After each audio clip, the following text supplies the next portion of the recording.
Previously. Back to basics. This is season 2, episode 1. So we have a mission. We're going to start going outside of the Kerbin system into the Kerbol system. What we can do is unfold the craft and you can see what it looks like. Next thing is to get ourselves unfurled. We're going to unfurl these. This is my first time working with these. Isn't this exciting? So I actually want to rein that back in a little bit. I am looking for a periapse, and in reality this isn't much of a burn, so let's get back to it, shall we? We reached our orbit, required orbit, well before the actual range that was given in the task, and I just kept burning because I thought it'd be quite nice to just have a more circular orbit. We've got to map some asteroids. This should happen once we actually turn it on, so let's see. I think we just do start object tracking.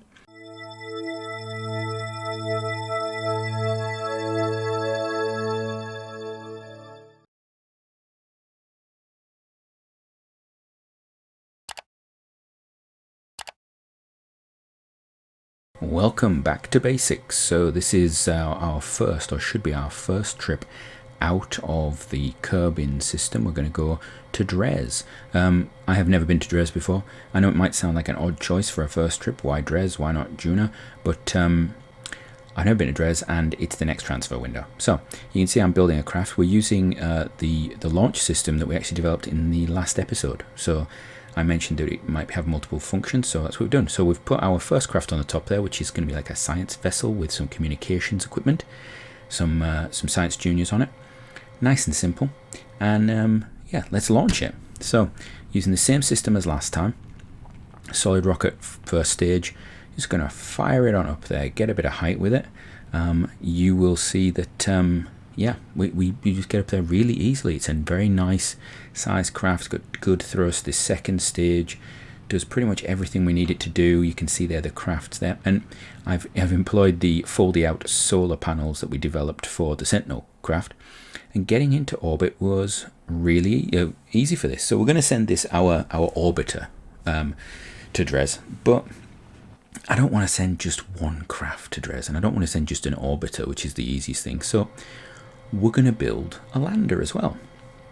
So the lander, obviously we're going to adapt what we've got. So we take our first stage again. I start thinking about panels and what we're going to do with it. The good thing about Dres is it doesn't have an atmosphere, so I don't have to worry about air resistance or anything like that. I do, however, have to worry about using engines to get it down because there is no use for parachutes. So we take some of the large sort of fuel tanks, stick them on the side there with some very spindly lander legs, because I do know that Dres is a lot smaller than Kerbin, so it's not got the same level of gravity. I'm using solar panels. Dres is not ideal for this because it's further away from Kerbol than Kerbin, so the solar panels are less effective. But it's all we've got. And then I stick on one of our transmitters. Wonderful. Put the fairing on, and we're pretty much done. Check that we've got as much science as we can. We don't. And I stick on some extra stuff, the atmospheric thing, because I've never used it. It turns out that we can't use it. So I'm not just going to launch one of them though. I'm going to launch two, because we don't have great cores or probe cores at the moment. In fact, they're pretty rubbish. All they'll do is hold position. They won't give me prograde, retrograde, anything like that. And I don't like my chances of landing on a planet that I've never landed on before. So we're going to launch two of them. So you can see them both launching there. They didn't launch at the same time. There's actually about 2 hours between each of the launches in Kerbin time. And they go pretty easily. Again, nice and simple. You can see both of them. They're basically identical. And they will. If they both succeed in landing, we will try and get different biomes. But if not, hopefully at least one of them will be successful. You may not know that both Venus and Mars we've sent landers to, and in the early days it was very unsuccessful. We had a lot of failed landings as a species. So they're in orbit. Then it is a case of, well, getting to Dres. So first thing, target Dres. And you can see I'm actually going to do all three at once here. We've got the main one, which is the craft that's actually going to be the explorer, the science craft that's going to stay in orbit, and then the other two are the landers, and they're in the top corners for you to just look at. So first things first, we're going to aim to go prograde from Kerbin pretty much in a prograde direction out of Kerbin's sphere of influence, so that we can go away from Kerbal. We want to gain speed. We want to go outwards. We want to gain energy. And you'll see that what we do is we go out to roughly where Dres would be, and then I make a second maneuver node. And I'm not actually going to use this one straight away, but it's more of a guide.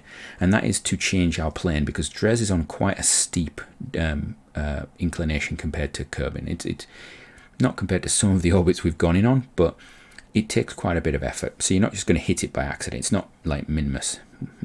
So we're going to do a plane change, but we want to make sure that we're in roughly the right place for that. So we've got those 2 maneuver nodes. We'll do the first burn, and then we'll get rid of that other maneuver node and won't use it until we actually get to the right place for it. But it's there as a marker to show that we can actually do that. You don't have to do that. You can just burn roughly in the right area, and then when you're in interplanetary space, you can just go for it. So what happens? We get our maneuvers correct, we check everything looks okay, and you know what? We just spin around the planet until we get to the right place. And that's it. We orientate ourselves, and then we get ready for our burn. And again, you'll see all of them are burning. Now, I'm using on all of them the remnants of that second stage, because primarily it's quick, it's got gimbling, and it's brilliant. So you'll notice that for some of them, I actually started burning when they were facing a completely different direction, because I just went, let's use the engine to turn us around. Put a little bit of power on, get it to turn you around, and then max power it. The nuclear engine doesn't have gimbling, and it is a lot slower to get the delta V up, but it's so much more efficient. It's twice as efficient as that previous engine. It just takes a long time. So we do our burning, we get out, we get our trajectory out of Kerbin, and then this is where we might want to start just playing around with a little bit. We might want to just think about where we're going, and we start to check that actually the route we've got is the right one. Okay, so we wait a bit, and this is where we travel through time, because it's actually 2 years of Kerbal, or a year of Kerbal later, and we've actually got to our ascending or descending. I think it's the ascending node, and this is where we're going to do our plane change. So we've fast forwarded to this point. We do a plane change, and we're aiming to basically match planes with Dres. It's going to help us in our encounter, but it's also going to mean that hopefully it's a little easier to actually slow down around Dres. So we change our plane. You don't have to do this. If you can actually arrange an encounter with Dres that's going to be at its ascending or descending node, you wouldn't actually have to do this, but we're actually going to encounter Dres quite a distance from that node. We've set the node up, and it's either normal or an anti-normal burn, and you just burn away. And at this point you can make some other changes. It's actually sometimes worth doing both of your plane change and your refining of the actual burn at the same time, because you save a lot of delta V if you combine burns. And then again, we go through time again, we do the speedy. You will see that I've actually got Kerbal Alarm Clock. It's one of the mods that I've added for this series. I haven't added many. I've got Kerbal Alarm Clock, and then I've basically got Planet Shine and environmental visual enhancements and Scatterer, because they're nice. So our orbiter arrives first at Dres. As soon as we arrive, we get ourselves some science, and we send back whatever we can, because this thing is not coming back to Kerbin. And then we basically, before getting too near Dres, as soon as we got into the sphere of influence, we're looking at how can we modify our approach, because the sooner we do these changes to change our path past Dres, the cheaper they are. So you'll see it's almost nothing in the way of delta V, just to change our path.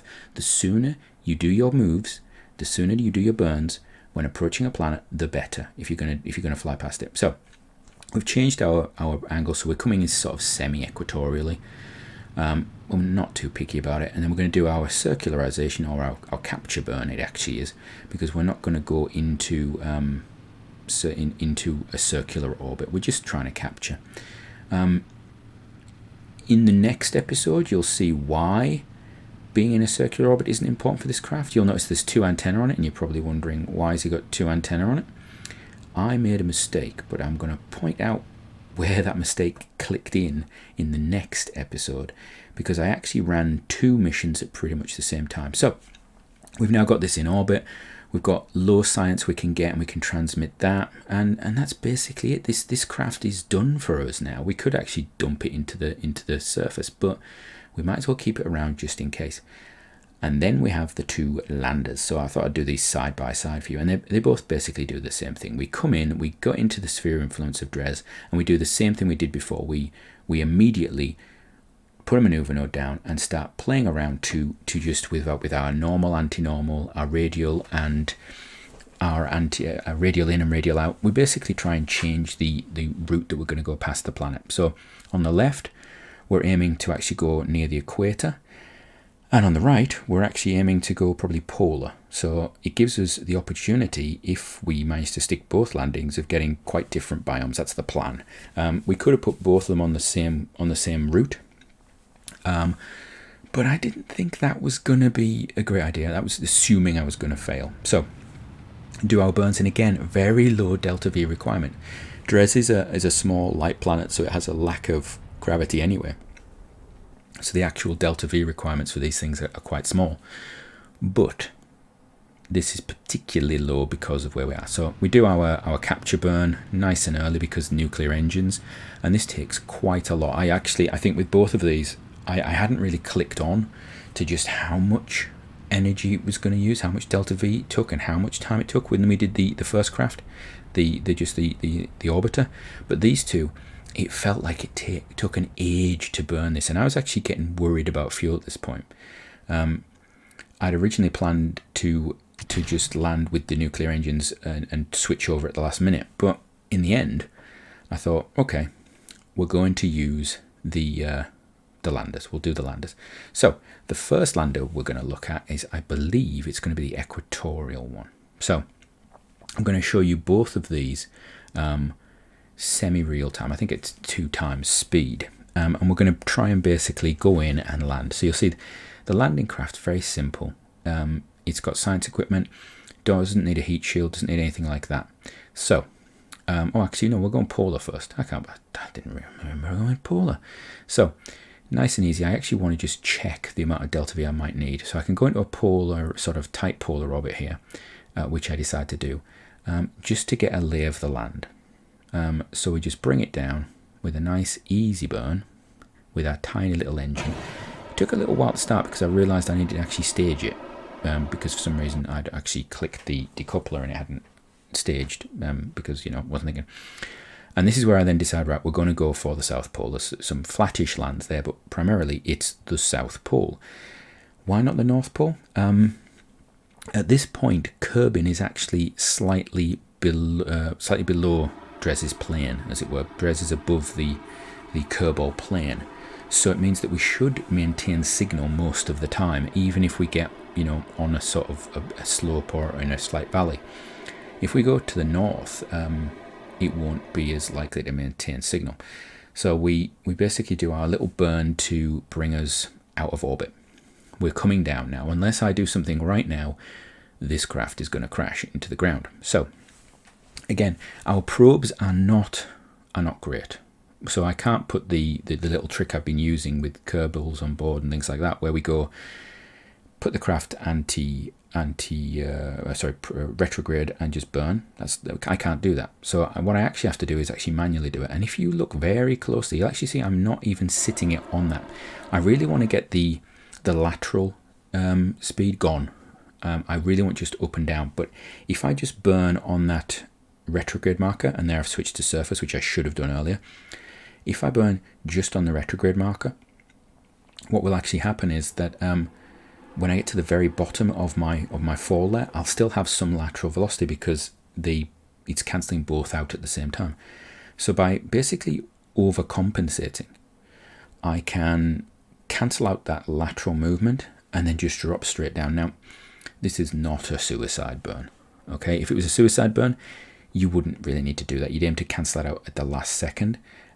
This is taking probably quite a bit of extra delta V to do, and you'll see, I burned quite a bit earlier there, but I've got stacks of fuel and I really don't care at this point. I'm just going to take it down nice and easy, and I overdo it.